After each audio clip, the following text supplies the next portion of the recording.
आपल्या योग्यतेप्रमाणे आपल्याला काम जर नाही मिळालं तर आज बरेच लोक नाराज होतात। आज आपण आपलं पोट भरण्यासाठी, आपला उदरनिर्वाह चालवण्यासाठी आपल्याला जे काम मिळेल ते आपण करत असतो।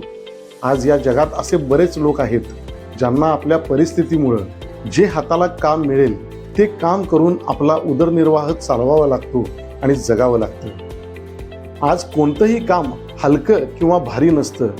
आज एखादा पिऊन असेल, एखादा क्लर्क असेल, एखादा मॅनेजर पदावर असेल, कोणी स्वीपर असेल, तर तुम्ही ज्या पदावर कार्यरत आहात ते सगळं काम आपल्यासाठी योग्यच असतं। उलट आपण जे काम करतो त्या कामावरती आपल्याला स्वतःला अभिमान असला पाहिजे। त्या कामामुळे आपलं घर चालतं, आपला उदरनिर्वाह चालत असतो। त्यामुळे मित्रांनो, कुठलंही काम हलकं किंवा भारी कधीच नसतं। तुम्ही जे करताय ना ते अभिमानानं आणि प्रामाणिकपणे करा।